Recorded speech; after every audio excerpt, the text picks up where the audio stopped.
Bonjour ou bonsoir à tous, vous qui regardez les vidéos, que ce soit le jour ou la nuit, ici DVD Pro Catch. Et oui, encore sur un coffret de catch que je vais m'attaquer, et sans trop vous faire tarder, The Greatest Match of NXT, volume 1. Donc oui, les plus grands matchs de NXT. Vous voyez, ça démarre fort, hein. Je veux pas perdre la moindre de temps et de minutes, mais c'est de ça qu'on va attaquer. De toute façon, si vous avez vu la miniature et le titre de la vidéo, vous le saviez. Voilà, pas besoin de vous faire de dessin, au moins vous avez vu, vous le compreniez.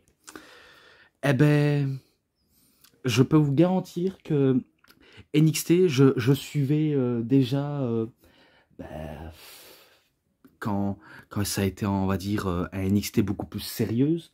Si vous connaissez l'histoire de NXT, vous savez bien que maintenant, elle a plus d'une dizaine d'années. Elle a plus de, allez, 12 ans d'existence ou 13, si je dis pas de conneries. Eh ben, sachez que lorsque c'était un étape supérieure, pas du côté télé-réalité, parce qu'il faut savoir, du côté NXT télé-réalité, où c'était mal, on va dire, pas très bien reçu, car les catcheurs, c'est rare quand ils se battent, c'est plus de la compétition, de savoir qui va gagner la compétition du NXT pour être inclus dans le roster principal. Eh bien sûr, celui qui gérait le booking, c'était Triple H. Non, c'était Vince McMahon au début. Parce que après, celui qui va, on va dire, prendre la NXT, parce que ça, il faut savoir, allez, c'est Triple H qui va s'emparer de NXT, donc c'est lui, on va dire, le président de la NXT. Et le general manager, c'est William Regal. Et les bookers, ben, c'est soit Shawn Michaels, Billy Gunn, Road Dogg et Matt Damon. Matt Damon, je crois, c'était Tensine ou Albert. Donc c'était eux qui géraient NXT sous la juridiction de Triple H.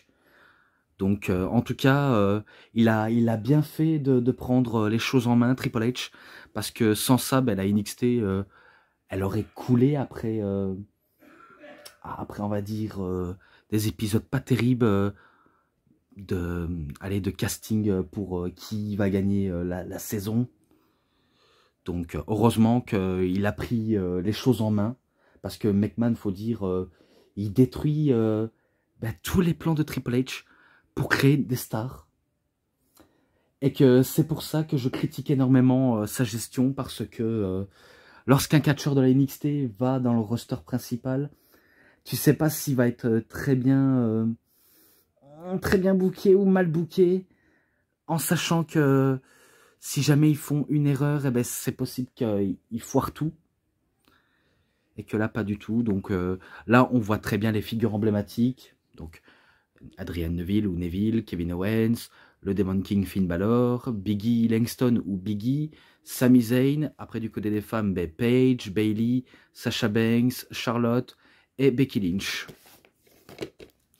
Et tout cela, c'est que des images. Là, on voit Seth Rollins qui remporte pour la première fois le titre NXT. Et que c'est le tout premier de l'histoire. Enzo Amore et Colin Cassidy, alors qu'il se faisait appeler enfin Big Cass ou Colin Cassidy. Bo Dallas, Adrian Neville. Sasha Banks, Charlotte. Cesaro contre Sami Zayn. Oui, parce qu'il a déjà été du côté de la NXT. Antonio Cesaro. Hideo Itami ou Kenta contre Tyler Breeze. Et il est en anglais et il dure 7h07. Et qu'il est sorti en 2016. Et pourtant, j'ai pas été déçu, parce que à chaque fois quand je regardais le show hebdomadaire de la NXT, ben, j'ai jamais été déçu. Et là, dans les DVD, sympa. Même, comme j'ai dit, William Regal, ben, il catchait pour la NXT, mais il a fini General Manager. Adrian Neville et Bo Dallas. Voilà, comme j'ai dit. Et je prends la fiche derrière, la jaquette. Et bien sûr, ben, l'affrontement entre Natalia et Charlotte. Et c'était lors d'un NXT tout premier takeover, si je crois bien. Et c'était le 29 mai 2014 pour le titre féminin qui était vacant, parce que la championne, la toute première de l'histoire, c'était Paige, mais que lorsqu'elle est rentrée dans le roster principal, eh ben, elle a gagné le titre des divas. Donc, c'était plus possible pour elle de défendre le titre NXT, en sachant qu'elle était championne des divas. Et c'est pour ça que le titre a été déclaré vacant. Et dire que, oui, et dire que Vince McMahon voulait, nous, en tant que fans de catch, empêcher l'existence de ce roster, comme si elle n'était pas reconnue comme, comme un roster prometteuse, alors que c'est justement le cas. Tandis que Raw et SmackDown, on sait qu'ils sont, on va dire, dans le lot, on va dire, proche de l'accomplissement. Mais NXT, c'est fabuleux. C'est tellement, tellement fabuleux. Et d'ailleurs, vous allez peut-être comprendre. Tout d'abord, ben, les débuts à les origines. Vous savez bien qu'il y a eu les clubs écoles du côté de la WWE. À un premier temps, lors du côté de l'Ohio, c'était la Ohio Valley Wrestling. Et après, ben, vu comment ils ont décidé de le vendre à un promoteur et que l'Ohio Valley Wrestling existe encore, et ben, ils forment la Florida Championship Wrestling. Donc, l'unique, on va dire, club-école qui est un peu, on va dire, le NXT, comme le Ohio Valley Wrestling, l'ancêtre de la NXT. On va dire la Ohio Valley Wrestling, la Florida Championship Wrestling, c'était, on va dire, deux ancêtres de la NXT du côté de la WWE.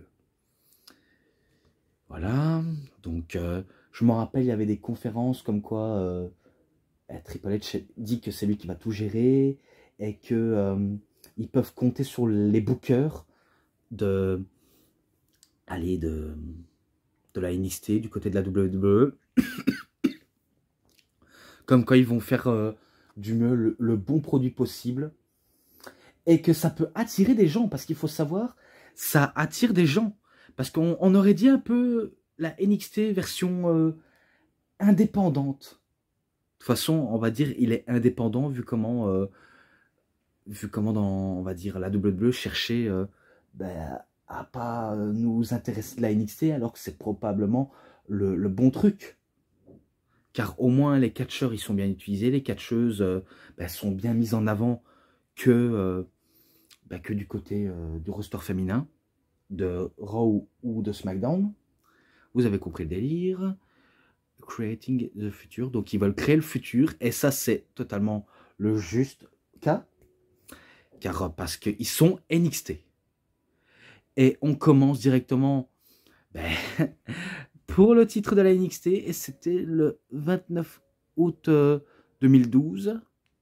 Donc pour couronner le champion de la NXT, pour devenir le nouveau champion, et ils étaient en finale. Donc Seth Rollins contre Jinder Mahal. Et que après ça, ben, je sais bien que c'est Dusty Rhodes qui montre le titre, comme quoi c'est bel et bien le titre. D'ailleurs, je le trouvais plutôt magnifique.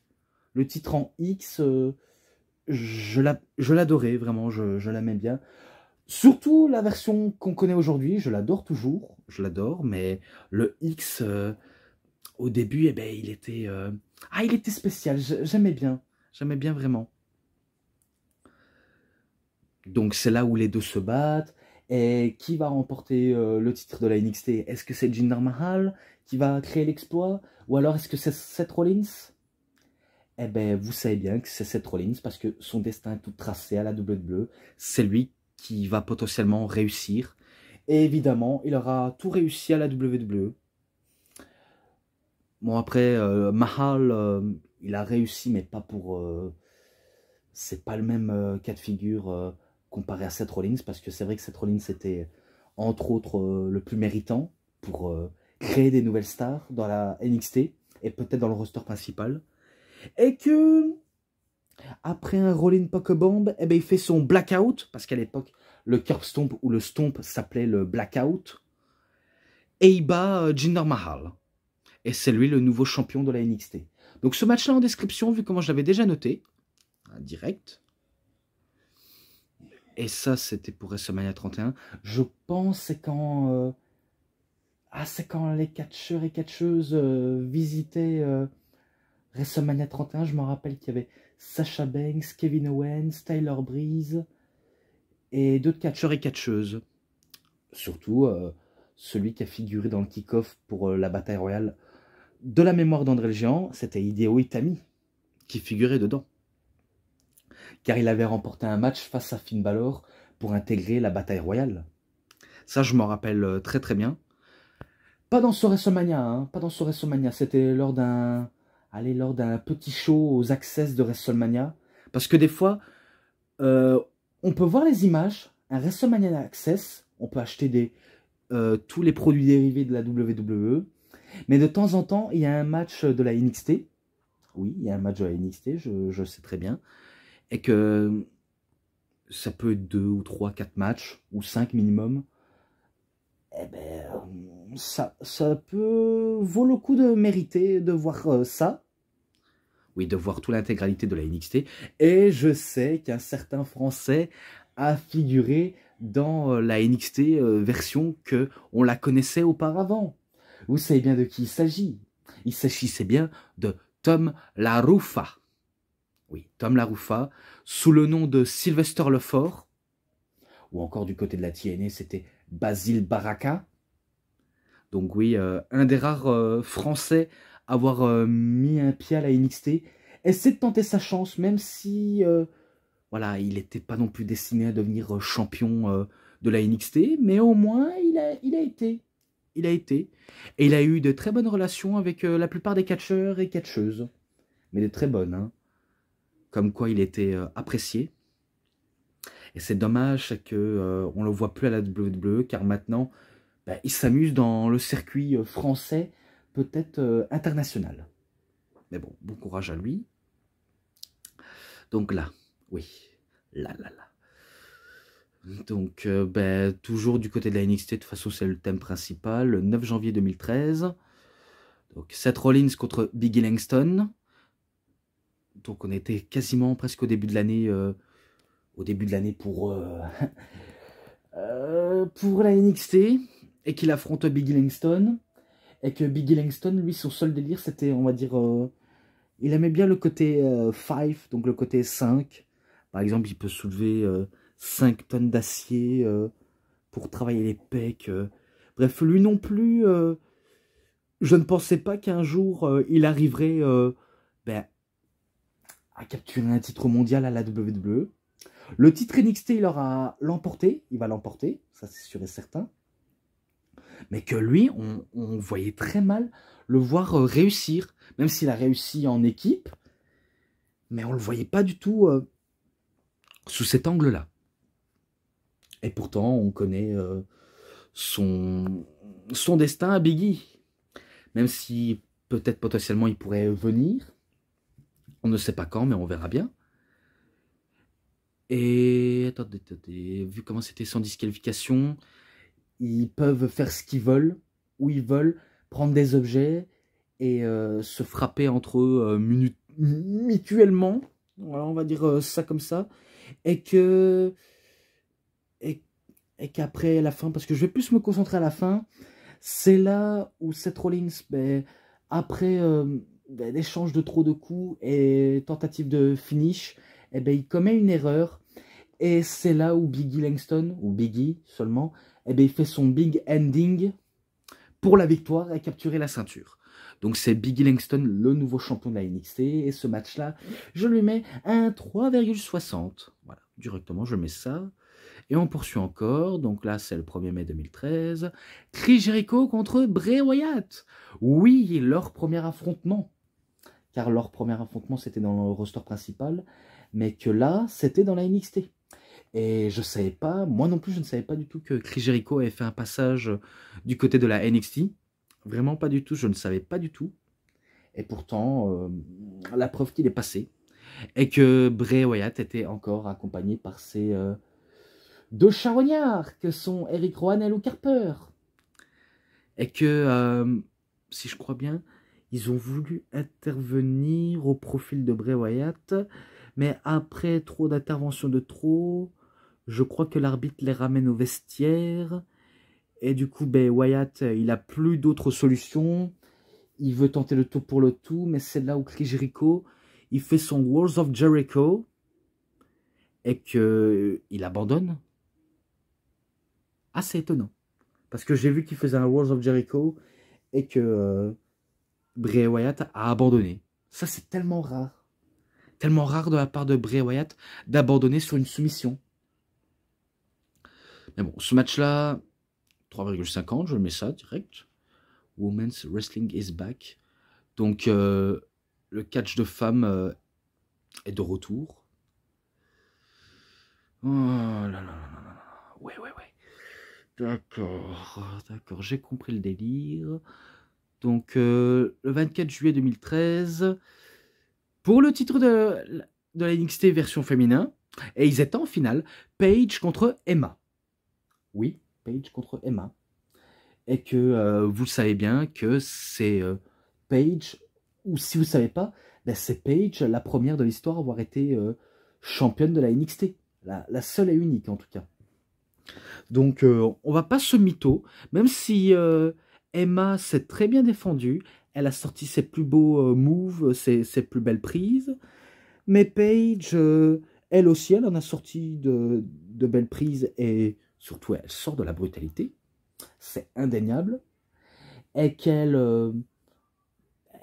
je pense qu'elle va le battre avec allez, sa soumission, je pense que c'est ça, ou alors son autre soumission qu'elle avait, mais sauf que elle prend la jambe gauche de son adversaire et qu'elle, je sais pas si elle fait un genre de coup de lapin, quelque chose comme ça, mais tout ce que je sais, elle le fait valdinguer en arrière pour que cette dernière tombe très mal au niveau des épaules et de la tête, ben, pour la victoire. Je ne sais pas comment ça s'appelle cette prise.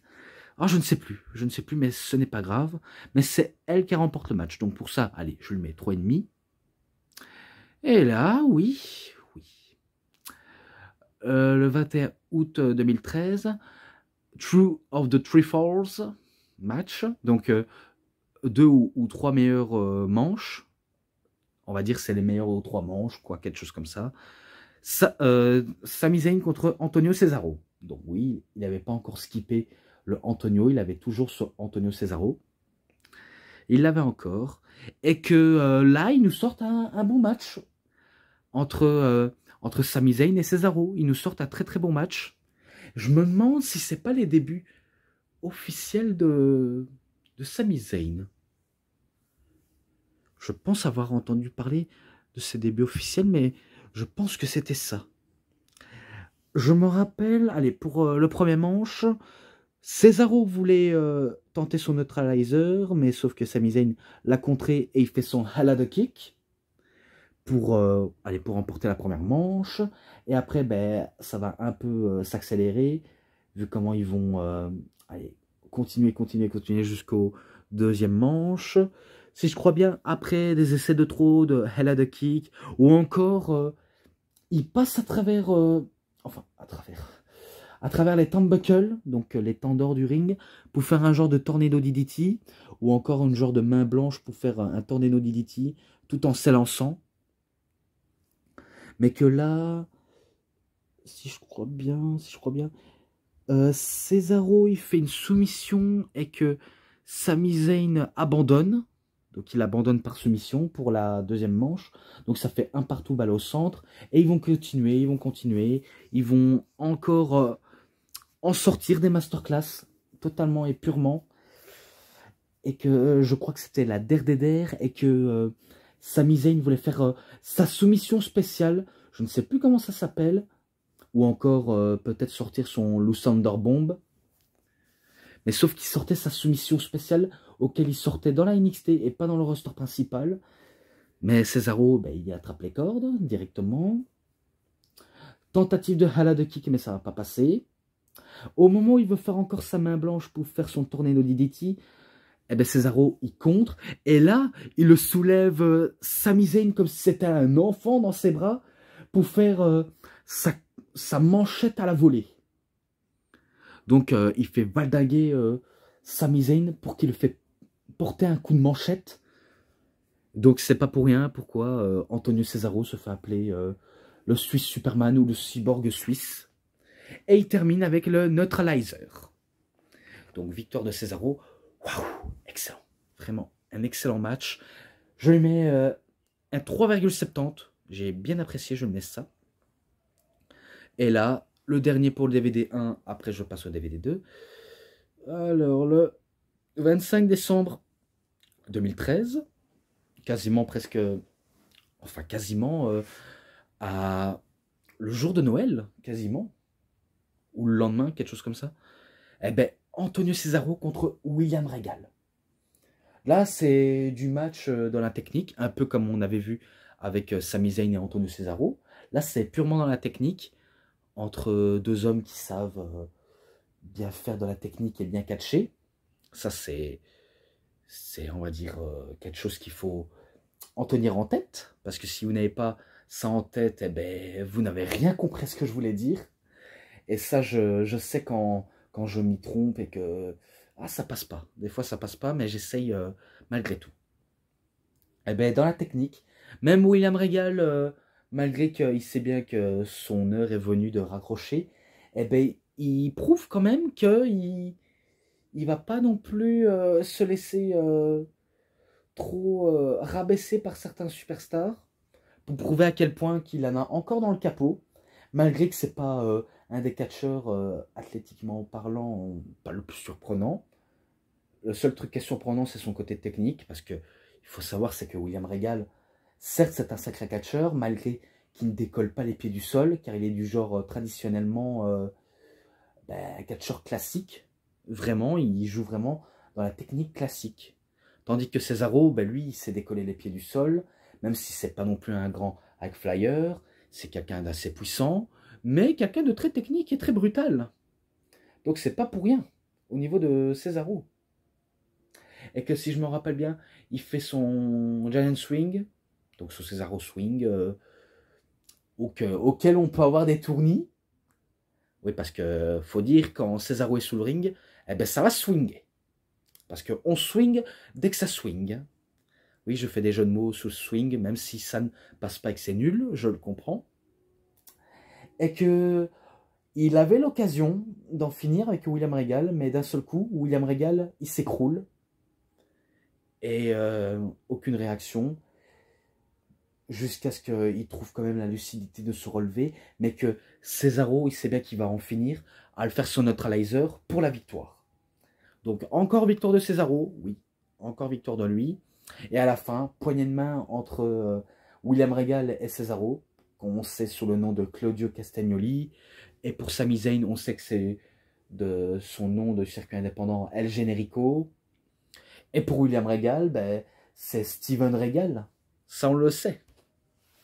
Mais bon, 3,50, je le mets ça, direct. J'ai apprécié. Et je passe au DVD 2. Oui, directement. The Arrival. Ça, c'était le tout premier pay-per-view de la NXT. Vraiment, c'est le tout premier pay-per-view auquel ils ont organisé. Et que là, pour le NXT Arrival, eh ben, c'est pour le match de l'échelle pour le titre de la NXT. Et c'était le 27 février 2014.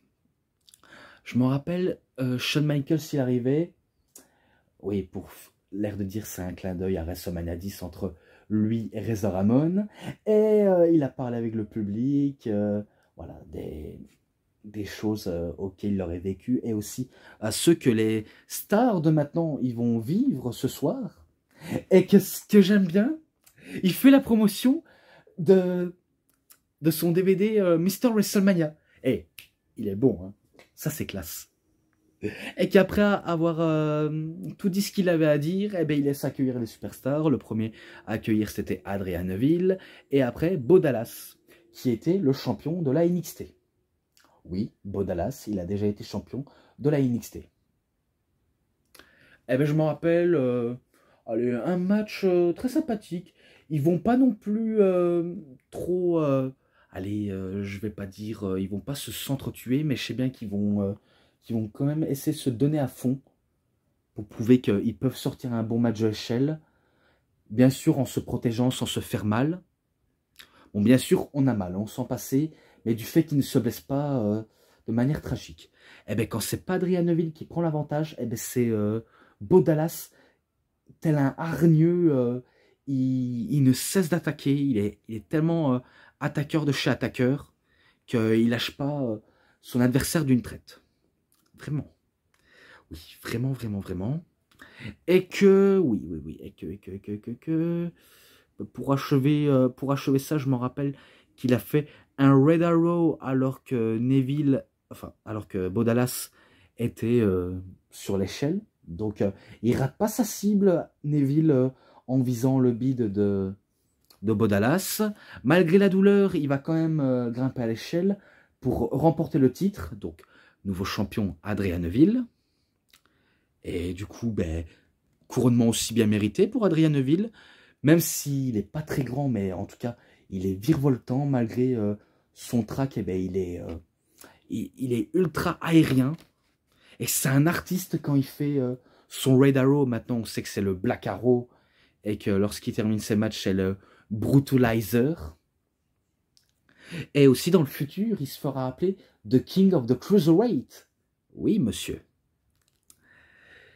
Eh ben, ce match-là, j'ai bien apprécié aussi. Je le mets 3,70. Je le mets ça, je le mets directement.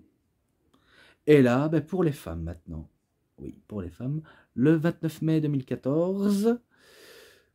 Encore en finale. Ah oui. Oui, parce que le titre était vacante. Donc Charlotte contre Natalia. Alors, ce qui était marrant, il y avait deux légendes. Charlotte, elle avait son légende à elle, donc son papa, son, on va dire, fan numéro 1 dans son cœur à elle, son certes d'exemple, tandis que Natalia, elle n'est pas accompagnée par son papa, mais elle est bien accompagnée par son tonton, qui est Bret. Oui, Bret Hart, auquel on va dire, elle admire Bret Hart comme un modèle, tout ce qui est technique. Même Ric Flair aussi, hein. Ric Flair aussi, il est un modèle pour la technique et pour l'exemple du catch. Donc, on va dire, c'est nièce à tonton, père et fille, quelque chose comme ça. Et que pour Bret, on va dire, c'est un peu sa fille spirituelle. Donc, Natalia, c'est un peu sa fille spirituelle. Mais bon. Très bon timing de lutte entre les deux femmes. Vraiment. Et que Charlotte, malgré que c'est la première fois qu'elle affronte Natalia, elle se débrouille plutôt pas mal en fait. Hein. Vraiment pas mal à cette période. Et que, oui, on sait que Charlotte, on sait que son avenir est totalement tracé. Et que c'est elle qui va exploser. Elle va quasiment exploser le plafond. Et que son seul but et objectif, c'est de battre le record de son papa. Je ne sais pas si c'est vrai, mais en tout cas, elle veut battre le record de son père. Et battre le record que n'importe quelle femme n'oserait imaginer abattre, le record. Donc c'est ça son seul et unique objectif, même si on sait qu'elle est beaucoup trop mise en avant. Et qu'elle enlève de la lumière à certains. Et que malgré qu'ils soient affrontés même à l'extérieur, tout en se faisant de la soumission, parce que ça j'ai vu ça, et je me suis dit, les deux femmes ils se lâchent pas du tout d'une traite. Hein. Que ce soit Natalia qui ne lâche pas d'une traite en le faisant un sharpshooter, et quand Charlotte elle fait son figure four, elle lâche pas Natalia d'une traite. Mais elle va pas en finir avec, le figure four, mais elle va finir avec le natural selection. Donc elle bat Natalia avec le natural selection pour la victoire et pour capturer le titre de la NXT. Donc oui, c'est la fille de Ric Flair qui remporte le titre. Ah, j'allais dire la fille de Charlotte, mais non. Car elle n'a pas de fille. Donc, la fille de Ric Flair qui remporte la ceinture. Et qu'on voit Ric Flair qu'il est totalement... il est fou, il jette sa veste, tellement qu'il est content. Mais après, preuve de respect envers Ric Flair et Bret Hart, et entre Charlotte et Natalia. Vraiment, ça se mérite. Et ce match-là, 3,40. D'office, je le mets ça. Ensuite, ça c'est le theme song de Tyler Breeze, donc le 5 juin 2014. Je pense que c'était pour ses débuts officiels, mais sauf qu'il n'y a pas de match. Donc il y avait la musique de Tyler Breeze. Oui, vous vous rappelez peut-être de lui. C'est celui qui n'arrêtait pas de se faire des selfies. Et que après on sait que la WWE a ordonné à Austin Theory de se faire des selfies. Donc c'est totalement du plagiat, mais du plagiat assumé. Tandis que Tyler Breeze, ben, c'est, on va dire, le premier à vouloir faire ça. Et que, voilà, comme si Tyler Breeze était tombé dans les oubliettes. Donc, We are NXT. Hashtag nous sommes NXT. Eh oui, nous sommes NXT et ça, c'est indéniable tout ça. Donc le 16 octobre 2014, Sami Zayn contre Tyson Kidd. Oui, Tyson Kidd a figuré aussi à la NXT. Peut-être pour aider les jeunes établis. Et que l'autre, je n'ai pas précisé pour entre Charlotte et Natalia. Mais on sait que c'est le tout premier takeover, donc la reprise. Et que là, c'est un show hebdomadaire de la NXT qu'on connaît actuellement. Et qu'ils vont nous sortir un match technique, un match aérien. Sami Zayn et Tyson Kidd. Même si Tyson Kidd avait le match en main, mais Sami Zayn en véritable feu follet sous le ring, il sait comment surprendre et à prendre de vitesse ses adversaires, tout en les faisant tourner en bourrique. Et qu'à la fin, si je crois bien, il fait son Hell Kick pour la victoire. Ou alors sa prise de soumission qu'il faisait. Bref, l'un des deux. Mais c'est victoire de Sami Zayn. Et ce match-là, 3,40, je mets ça aussi. Et pour NXT TakeOver Revolution, oui, le 11 septembre 2014, Sami Zayn contre Adrian Neville. Donc c'est pour le titre de la NXT. Et que à cette période-là, Neville, c'était le champion au plus long règne, jusqu'à ce qu'il se fasse dépasser par Finn Balor, et jusqu'à ce que Finn Balor se fasse dépasser par Adam Cole, baby. Et non, vous n'allez pas revoir Adam Cole parce qu'il ne figurait pas encore à la NXT. Tous ces mecs-là ne figuraient pas encore. Dommage, mais ils ne figuraient pas encore. Eh ben, j'avais bien adoré. Ce match-là, j'avais très bien adoré. Entre Neville et Sami Zayn. Tout le monde était à fond, à 100% derrière Sami Zayn. Et contre Adrian Neville. Donc ils étaient contre Neville, mais Neville, malgré que toutes les chances est contre lui, il sait qu'il a un rôle à jouer, il sait que son titre est en danger, que quelqu'un est prêt à le détrôner. C'est pour ça que il va pas hésiter à se montrer rugueux. Et après qu'il fasse une erreur, Neville, eh ben, il se fait surprendre par Sami Zayn, parce que je vais passer la fin. Sami Zayn, il voit la fin est proche pour Adrian Neville et qu'il est prêt à passer son Hell of the Kick. Il va faire son Hell of the Kick pour la victoire. Donc il va remporter le titre de la NXT sur l'ovation du public et par les catcheurs du roster de la NXT. Un peu comme avec Seth Rollins, un peu comme avec Biggie Langston. Donc bref, il remporte le titre et c'est magnifique. Et c'est là où Kevin Owens faisait ses débuts officiels. Et qu'il avait battu C.J. Parker, auquel il va saigner du nez. D'ailleurs, il aura encore l'ouverture au niveau du haut du nez. Et que après que tout le monde soit parti, eh ben, il ne restait plus que les deux meilleurs amis à fêter, même si c'est Sami Zayn qui a remporté le titre. Eh ben, au moment où ils étaient prêts à partir, c'est là où Kevin Owens fait traîner Sami au sol pour faire son powerbomb dans le coin, on va dire, dur du ring, dans les coins métalliques du ring. Et que c'est là où le champion va finir à l'hôpital. Et que ça annonce une pierre noire dans la rivalité. Alors, j'ai adoré le match entre Sami Zayn et Adrian Neville. Pour ça, je le mets un 3,80. Je le mets directement ça, car c'est incroyable, vraiment incroyable. Et là, les Force Women, parce que oui, la formation des Force Women, c'est Charlotte, Sasha Banks, Becky Lynch et Bayley. Même si on rajouterait Tessa Blanchard, ça ajouterait quelque chose, mais voilà, ils ont même pas y pensé à mettre Tessa Blanchard. Sinon, ça faisait les Five Horsewomen. Donc ça, ils ont préféré pas le faire. Et pourtant, ça aurait pu le faire entre les 4 chevaliers de l'Apocalypse ou 5 chevaliers de l'Apocalypse. Ça dépend lequel terme on peut aborder. Et que c'est un match à 4 pour Takeover Revolve. Et c'était le 11 février 2015. Oui, le 11 février 2015. Entre Sasha Banks contre Charlotte, contre Becky Lynch, contre Bayley. Et que la championne, on sait que c'est Charlotte. Et que son titre est en danger. Oui, je le sais, son titre est en danger.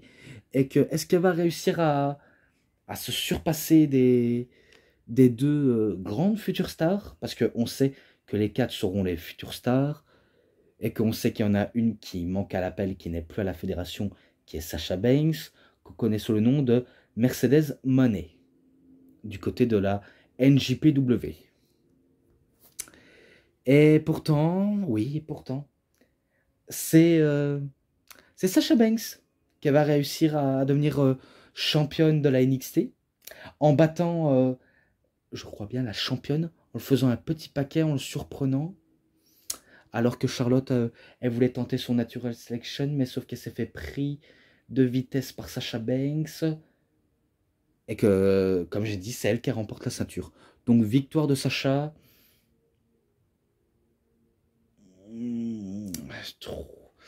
Ah, c'est dur à dire. Est-ce que je dois me mettre à 3,40 ou 3,50? Non, 3,40. Je mets ça, 3,40. Et je repoursuis avec le DVD 3. Donc, toujours Takeover Revolves. Oui, dans ce même show, toujours dans la même date, Kevin Owens contre Sami Zayn pour le titre de la NXT. Et c'est là où Kevin Owens va battre Sami Zayn par KO.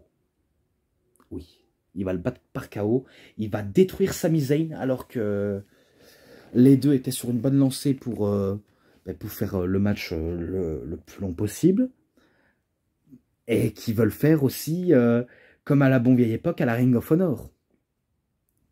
Oui, je le sais direct d'avance. Et que ils ne sortent que des gros moves, vraiment que des bons moves et des bons spots. Et c'est eux qui font les spotlights, vraiment. Tous les projecteurs sont concentrés sur eux, sur leur amitié brisée. Et que malgré les bonnes actions de Sami, comme faire un genre de plongeon entre les turnbuckles pour faire un tornado DDT, ça va pas non plus mettre Owens en position naturelle de sécurité, donc en PLS, mais que il aura beau essayer de le mettre en PLS, mais il va pas le battre pour si peu, car je me rappelle que Kevin, il va faire 1, 2, 3, peut-être 4, 5 powerbombs, et que malgré les powerbombs, Sami se relève difficilement, mais il arrive à s'en défaire. Mais on voit bien que ses forces le lâchent. Et du coup, lorsqu'il voulait faire son ultime powerbomb, l'arbitre déclare que Sami est KO et que KO, Kevin Owens, est le nouveau champion. Donc oui, il défait Sami Zayn. Et après, on connaît, lors de cette période, en 2015, il ira défier John Cena pour le prouver que certes, c'est un gars de la NXT. Et pourtant, le gars de la NXT lui file une bonne correction. Ouais, je le sais direct d'avance. Et on le sait en description, ce match-là. Oui, je fais que dire ce que j'ai à dire. Arnold Classic. Alors, si je crois bien, c'est pas un final pour la NXT, parce que le Arnold Classic, si je crois bien, c'est des concours d'haltérophilie sous les yeux de Arnold Schwarzenegger. Donc, c'est Triple H qui en parle. Et que moi, avant, je ne savais pas que ça existait jusqu'à ce que je l'apprenne par la chaîne YouTube. Comme quoi, il y avait le Arnold Classic pour le côté bodybuilding. Le bodybuilding, pardonnez-moi. Et que ça peut aussi ouvrir les portes à la NXT pour en créer des stars. Donc ça, j'avais entendu ça parler, direct d'office. Et que je passe au match d'office, direct, clair et net, sans trop de bavure. Après, si je parle beaucoup trop, je m'ennuie et je vous ennuie. Donc, toujours du côté d'NXT, mais lors d'un house show, enfin, il y a 2 house shows là. Donc, Columbus, Ohio, le 5 mars 2015, Adrian Neville contre Cesaro. Oui. Eh ben, match très technique, très brutal entre les deux hommes. Et surtout de la hackfly entre Neville sur Cesaro. Oui, parce qu'il est un grand hackflyer de second, on va dire, de seconde classe, ou de première classe, on peut appeler ça comme ça, parce que c'est vrai qu'il était très agile, il savait bien faire la plupart des sauts qui paraissent compliqués.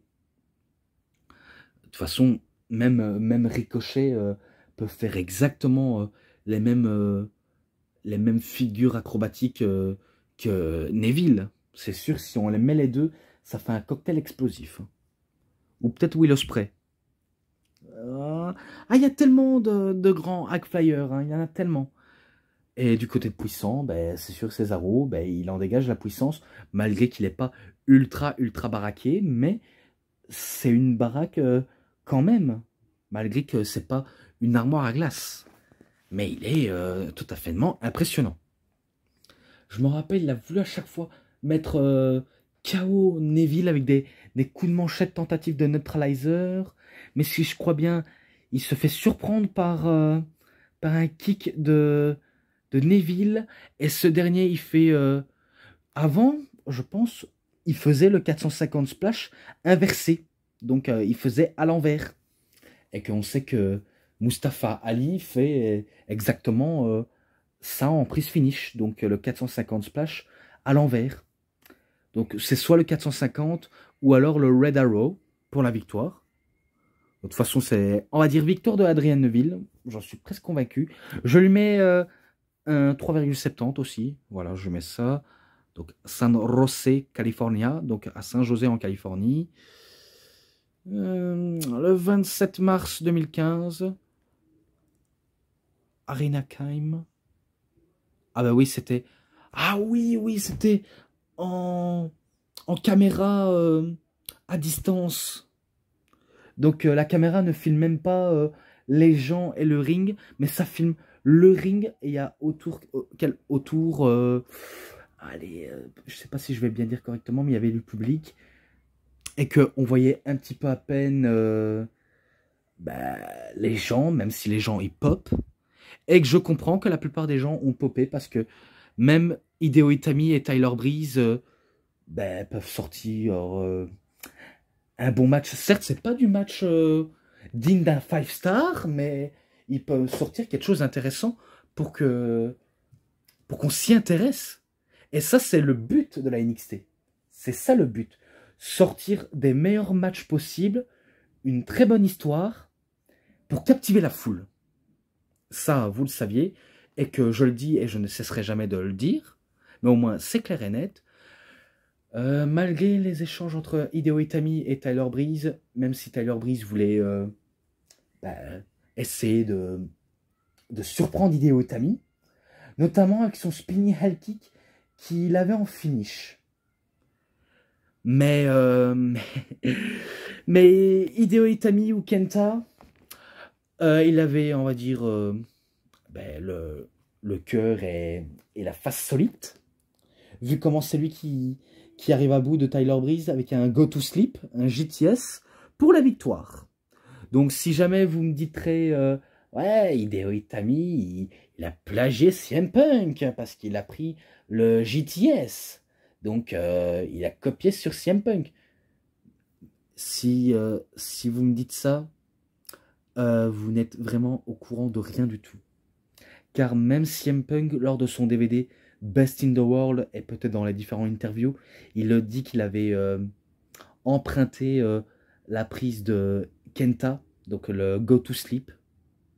Donc le seul inventeur, ben, c'est Kenta en personne, himself, et pas CM Punk, même s'il l'a popularisé, mais ce n'est pas lui l'inventeur officiel.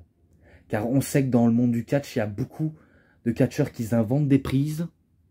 Soit ils sont faciles à faire, soit ils sont compliqués à faire. Mais voilà, pas la peine de discuter.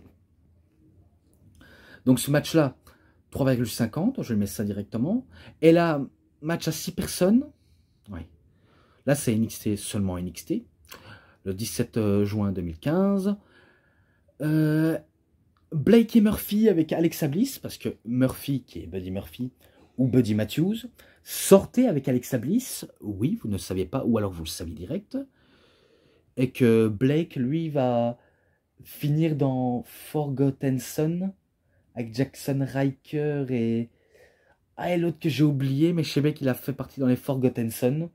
Mais sauf que les Forgotten Son, ça n'a pas fonctionné à la NXT. Ça n'a même pas fonctionné dans le roster principal. Bref, c'était un échec cuisant et d'avance. Tandis que Enzo Amore, Colin Cassidy et Carmella, il y avait quelque chose à faire. Avec Carmella, ils ont su faire des choses qu'avec Big Cass et Enzo Amore, ils auraient pu faire grand chose, mais sauf que Enzo Amore et Big Cass, c'était, on va dire, dans la vraie vie, ils étaient un peu des fouteurs de merde. Je ne vais pas vous le mentir, ils étaient un peu des fouteurs de merde, même s'ils adorent le produit de la NXT et qui surkiffent les programmes de la WWE, mais ils étaient, on va dire, pas possibles. Même si on sait qu'il a déjà été champion Cruiserweight, Enzo Amore, oui, il a déjà remporté un titre, mais sinon, il se fera virer, soit peut-être à cause d'une affaire de viol, parce que j'ai entendu dire comme quoi il avait fait des affaires de viol, ou de drogue, ou alors peut-être qu'il ne respectait même pas les conditions sine qua non de la WWE, un peu comme Big Cass.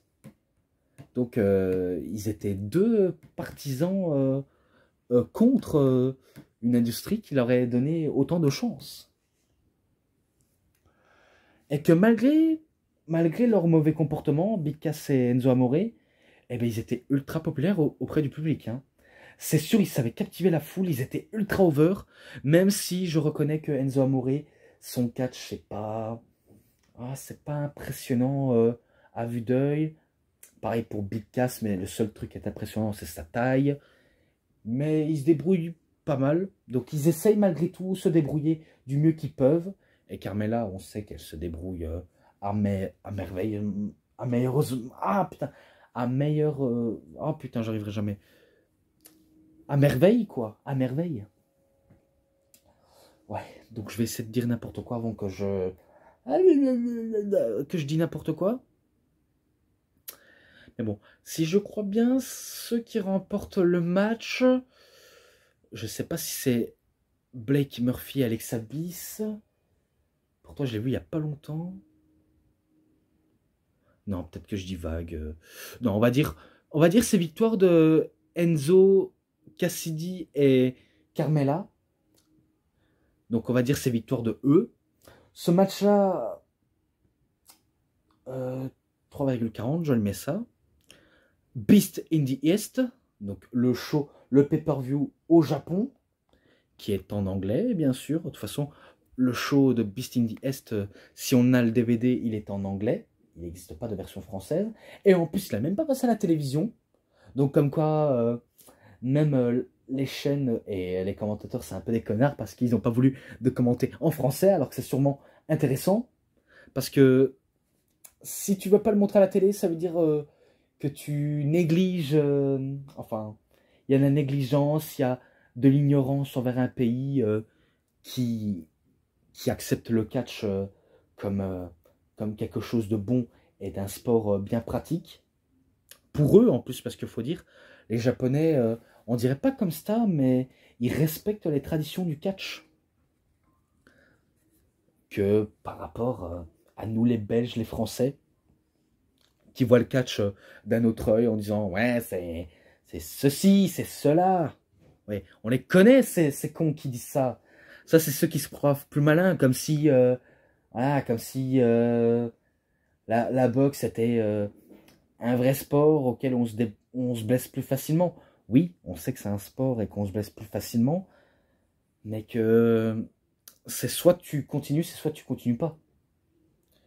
Je dis pas ça parce que je n'aime pas la boxe, parce que j'adore la boxe, j'adore tout ce qui est pratiquant des arts martiaux, mais ne poussez pas le bouchon trop loin. S'il vous plaît, ne poussez pas le bouchon très loin. Donc, le match entre Finn Balor et Kevin Owens pour le titre et que j'ai très bien adoré. Et devant une foule japonaise qui étaient à fond sur Finn Balor parce qu'ils savent que Finn Balor, il a été à la New Japan et qu'on connaît sous le nom de Fergal Devitt ou Prince Devitt. Et le voir là-bas et être accueilli comme un dieu. Et que je me rappelle, il y avait les geishas pour donner des fleurs. Des fleurs après le match. Et que le public lançait des rubans pour accueillir leur catcheur préféré. Ça, c'est traditionnel, hein, sachez. Je sais pas si c'est la première fois que je vois ça. Parce que en venant de la WWE, je me disais, mais waouh, c'est grave cool! Un environnement comme quoi ils respectent le catch. Tandis que dans la WWE, dans Raw SmackDown, on ne voit pas ça. À la NXT, c'est très rare, mais tellement très rare. Mais faut dire, on n'imagine vraiment pas de voir cette image-là, tellement que c'est symbolique et c'est fort. Et en plus, ils nous produisent du bon catch. Balor et Owens, c'est sûr, c'est du bon catch. Et que je me rappelle, il avait galéré à faire gagner le match en faisant son coup de grâce, mais que Owens continue malgré qu'il se relève d'un coup de grâce. Et je me rappelle qu'il s'est moqué de John Cena. Oui, il s'était moqué de John Cena en faisant des coups de bélier, un short powerbomb, le You Can See Me, le Five Knuckle Shuffle, tentative de AA, mais sauf que ça ne passera pas. Vraiment, ça ne passera vraiment pas du tout. Et qu'après, je me rappelle des stompes au niveau du torse. Le 1916, donc le 1916, saut chassé à l'européenne en courant dans les cordes et qui fait son ultime coup de grâce pour la victoire. Et à la fin, si je me rappelle bien, il y avait Tatsumi Fujinami qui vient pour l'accueillir et le féliciter avec le plus grand des respects. Et quant à Kevin Owens, ben lui, il veut pas, on va dire, donner du respect. Donc ça, c'est irrespectueux, surtout vis-à-vis des Japonais, de faire ça. Donc voilà, c'est le type à éviter. Tandis que Balor, ben, c'est le héros de la foule auquel il faut s'y accrocher. Et que à cette période-là, j'étais vraiment à fond sur Finn Balor. Hein. Sérieusement, hein, je vous le dis, j'étais un grand fan de Finn Balor. Parce que je regardais la NXT, ça c'est sûr et certain. Et que je suivais les programmes de la NXT tout en suivant Raw et SmackDown, que ce soit entre 2014, 2015, 2016, 2017, 2018, 2019, 2020, et ainsi de suite, jusqu'à aujourd'hui. Donc j'étais tellement à fond, j'étais tellement fan, et que je me dis, c'est dommage pourquoi la WWE ne veut pas montrer quelque chose de si magnifique. Vraiment. Mais bon, en description ce match-là, parce que je l'avais déjà noté, et là, Takeover Brooklyn, New York. Oui. Le 22 août 2015, pour le titre féminin, Bayley contre Sasha Banks, et que si je crois bien, la foule était à 100% envers les deux femmes, surtout du côté de Bayley, vu comment c'était la section câlin, et que pour Sasha Banks, c'était la section boss, le côté boss, à être banqué. Et que j'ai jamais vu un public aussi à fond dans ce match. Car les femmes, ils vont nous sortir un excellent match de catch féminin. Et non, ce n'est pas une blague. Il y avait tout, vraiment. Les femmes se donnaient vraiment à fond. Les deux meufs n'hésitaient pas à faire ce que les mecs n'osaient pas su faire. Vraiment, il y en a qui n'osaient pas faire ce qu'ils voyaient dans le ring. Et à chaque fois, ben, on se dit, j'espère qu'ils vont pas se blesser à la fin parce que c'est... Ah, il faut surveiller pour voir s'ils vont pas se détruire mutuellement parce qu'elles sont capables, tellement qu'elles sont folles. Surtout Sacha qui est prêt à donner sa vie pour remporter ce foutu match et cette ceinture. Enfin, conserver sa ceinture surtout. Mais que là, c'est plutôt Bayley qui va tenter le tout pour le tout. Car je me rappelle, lors d'un moment où j'avais vu ça, elle fait un Poison Rana, donc un Lakarana inversé. Et que je me suis... J'espère qu'elles n'ont rien, parce que ce spot qu'elle vient faire... Waouh! Vraiment, waouh! Et après, elle termine avec un belly to belly. Et c'est Bayley qui remporte la ceinture. Incroyable. Vraiment incroyable. Je vous dis, j'étais à fond dans ce match. J'étais vraiment à fond tellement que c'était une masterclass.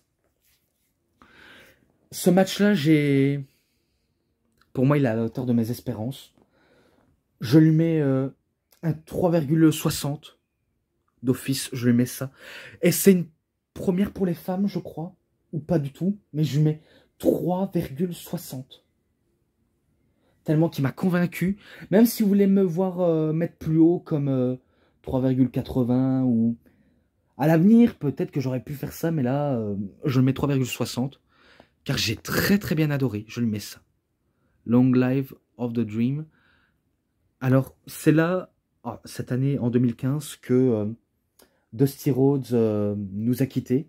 Donc, il avait rendu l'âme.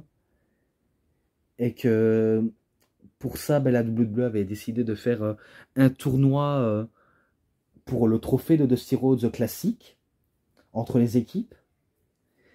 Et que ceux qui ont fait équipe, c'est Finn Balor et Samoa Joe, contre Rhino et Baron Corbin. Étonnant de voir... c'est de la faire équipe. Et oui, Rhino, il a déjà été du côté de la NXT. Mais c'est très, très, très étonnant de le voir faire équipe avec Corbin. Et que Corbin, c'était le loup solitaire, quelqu'un qui ne voulait pas faire équipe avec personne.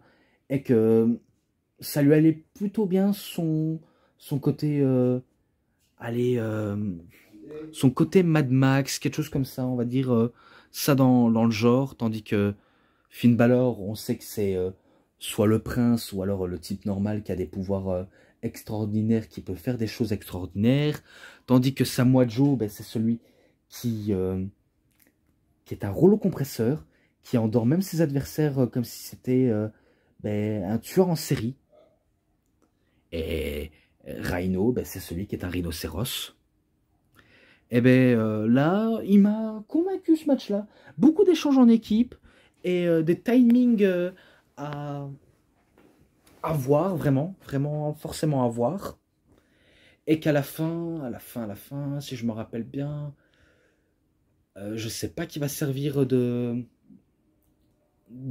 gibier ou de celui qui va être sacrifié, quoi. Mais je crois que c'est soit Rhino ou Baron Corbin, car je me rappelle que Samoa Joe va faire un Muscle Buster et qu'après le Muscle Buster, Finn Balor fait un coup de grâce pour la victoire.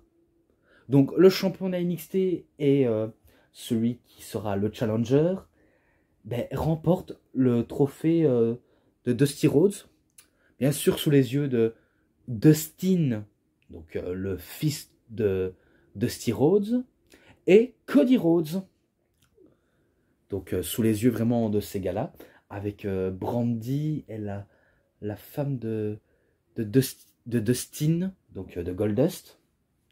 Je crois que c'était sous les yeux de eux. Mais en tout cas, très belle célébration. Et ce match-là, allez, pour le bouquet final, 3,60 aussi. J'ai bien apprécié.